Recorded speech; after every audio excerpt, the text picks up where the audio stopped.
The whole Jehovah's Witnesses organization are controlled by a governing body of 10 to 15 mature men, who they believe receive direct guidance from the spiritual realm. The governing body then instructs the followers through the pages of the Watchtower publications, and these decrees are enforced by elders within local assemblies. We're basically talking about a power hierarchy here, where those at the top claim spiritual authority to enforce their temporal authority. Jehovah's Witnesses are taught that Scripture alone is insufficient to understand the things of God, and that they need the teachings of the governing body as passed down through the Watchtower to properly understand the Bible. They say, Jehovah God has also provided his visible organization, his faithful and discreet slave, made up of spirit-anointed ones. Unless we are in touch with this channel of communication that God is using, we will not progress along the road to life, no matter how much Bible reading we do. They teach that people are not to think for themselves, but are to rely upon this hierarchy for true knowledge, saying, But a spirit of independent thinking does not prevail in God's organization, and we have sound reasons for confidence in the men taking the lead among us. There are similarities here to the Catholic Church and all the pagan hierarchies, in that they try to keep control by teaching their followers to develop a dependency on the hierarchy for truth, and not to think for themselves.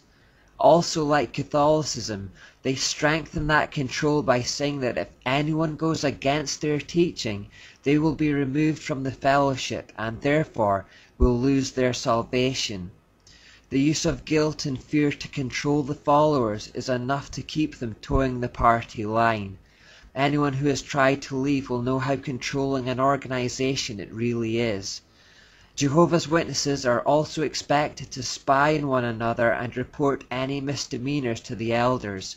If they don't, they run the risk of being disfellowshipped themselves. People can be disfellowshipped for such things as speaking to a disfellowshipped person and reading material that hasn't been approved by the governing body.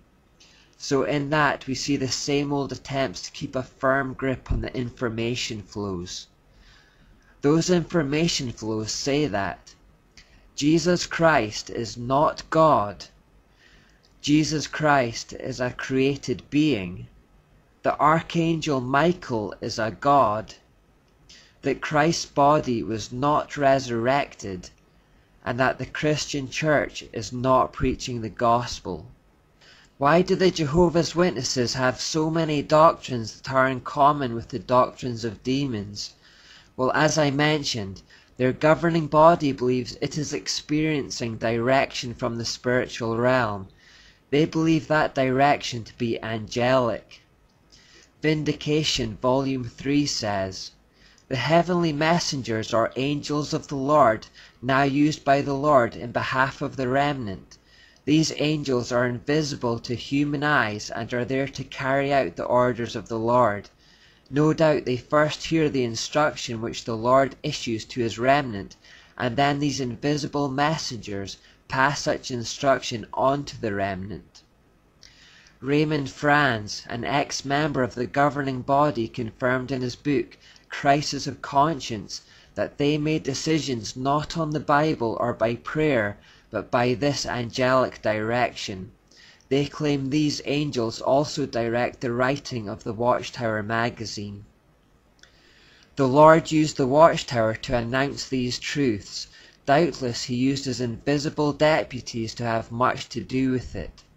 On top of this, they practiced necromancy, communication with the dead, as they claimed that Charles Russell continued to contact them after death to guide the organization. Though Pastor Russell has passed beyond the veil, he is still managing every feature of the harvest work.